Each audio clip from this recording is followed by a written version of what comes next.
I just want to do a little bit. Computer is not working. I was gonna do some stuff with the computer. It's okay. We'll do it next time. Hopefully between now and then I'll get it fixed. I just wanted to get a little bit into 13.4. What's happening a week from this Wednesday? Test, their next test, yes. So on Wednesday, I'll have the practice test. Next Monday will be review day. I'll have the answer key for the practice test. You know, all the same old stuff. Yes? I'll have the quiz graded by this Wednesday. Somehow, it's gonna happen. I'm gonna put it under my bed, and the little gnomes, they'll come out and they'll grade it. Well, thank you, gnomes. All right. So let me turn this down just a touch, just a scotch. Okay.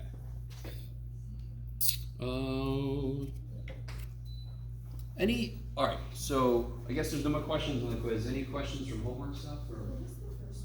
Yeah, left over from the quiz. Oh, so you have a cone, and this is kind of like, this is how we developed the formulas was, if I chop down through it, I make a triangle, right? Because the sides would actually be straight. So you just take a triangle and you twirl it, you get a cone. Yes? Does it make sense? Yes, I just didn't understand your questions. I know, it's a weird one to try to figure out how to write. I have to, because math is my first language, so I have to, So it was it's weird for me. Huh? triangle? Was it triangle? Triangle, yeah. And I would have accepted triangle, even more better, even more better. Would have been an isosceles triangle. Yeah. Yes? The wording is great. Oh, so real quick, this was, I made it a bonus question, this one here. What is that weird? Oh, I see. There we go, that's better. So the first thing you have to notice is that this should be the same units. The second layer you have to realize is if I want grams of water,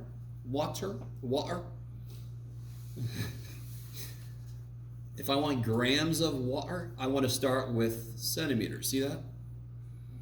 This is the whole idea of figuring out where you want to go and what gets you there. Decimeters don't get me to where I want to be. Centimeters do. So which one should I change? Yes. 1 decimeter is how many centimeters? 10. Kick ass. And then I gave you the formula for the volume. So you figure out the volume of that. What units would that be in? Cubic centimeters. So if the answer was, if you get 1,200 cubic centimeters, how many grams of that is that of water? If I get 1,200 cubic centimeters of volume, how many grams of water would get in there? 1,200. These are exactly whatever this is. This is. Every 1 cubic centimeter of space holds 1 gram of water. And that's pure water.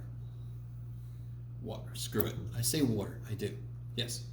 Now for the one that asks to convert 20 feet into frames.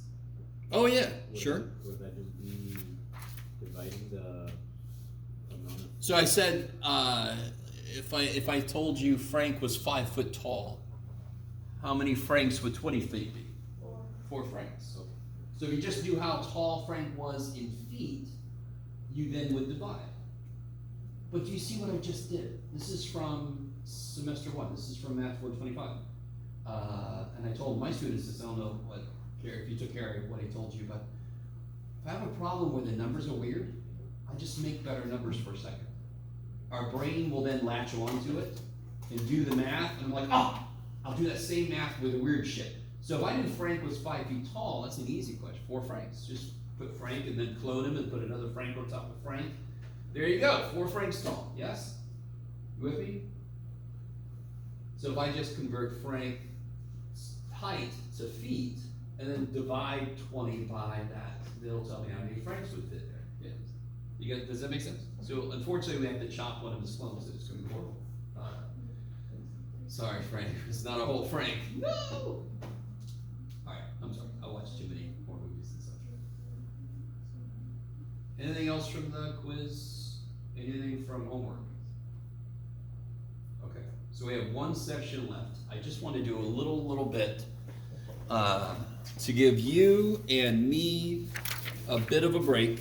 We're just going to do a little bit, and then on Wednesday, we'll have another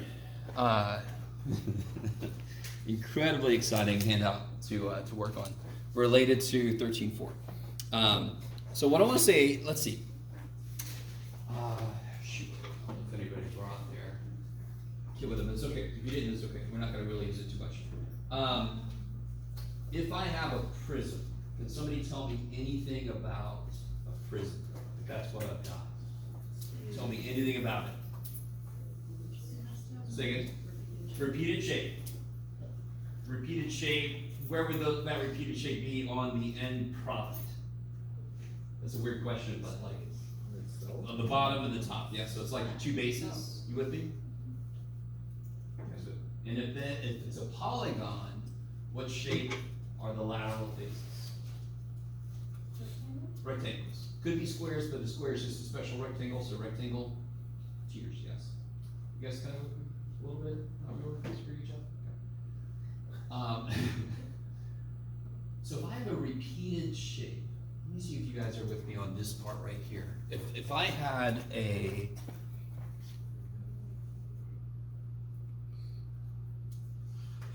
squat little thing like this, yes?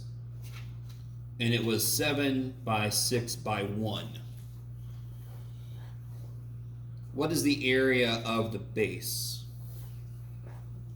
42, yes? Is that cool? No, I'm not going to ask you for the surface area. We're trying to get to the volume. And it's got a thickness of 1, so isn't its volume also 42? Okay, let me see. Let me try this. Okay, let me try this. It's a little bit weird. I want to get here. So let's say I have do you guys know what a record is? Okay. So let's say I have a record case, yes. And I have a stack of them. You with me? And I know that one record case has an area of 42 square inches. You with me? And I stack 7 of them up. What would the volume of that stack be? Well, one way to kind of estimate is to be 42 times 7, because I got 7 of them stacked up.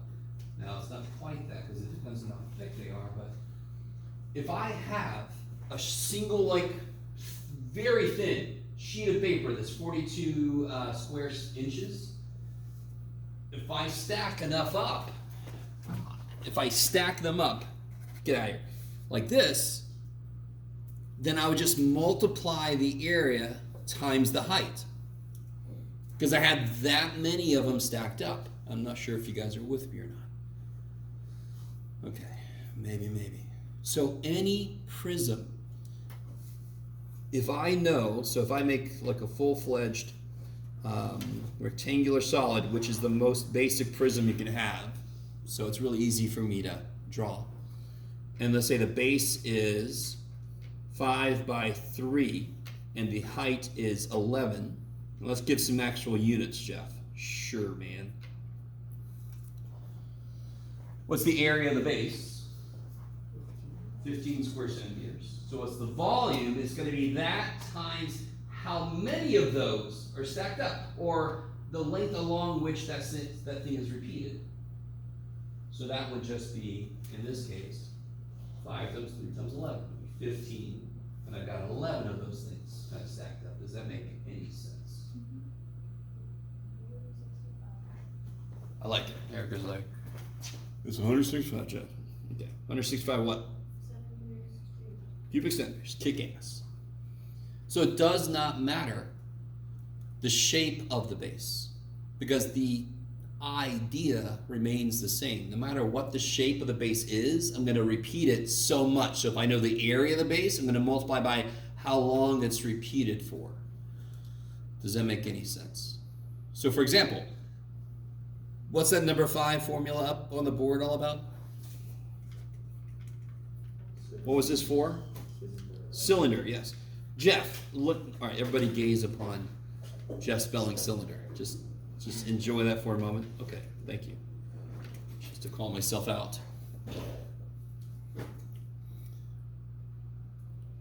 Now, can anybody draw a little cylinder for me on your page? Why does that always got to be me making these horrible pictures? You draw much nicer than me, I'm almost certain. What's the repeated shape? Circle. This book, would this book identify a cylinder as a prism? Said this enough, I think. No, because this book is weird. But a cylinder is a prism. It's a repeated shape. That's all you need to be a prism, is a repeated shape.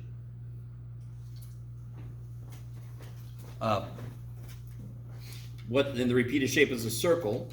And if I give you the radius, what's the area of the repeated shape? Holy shit. And how much is it repeated?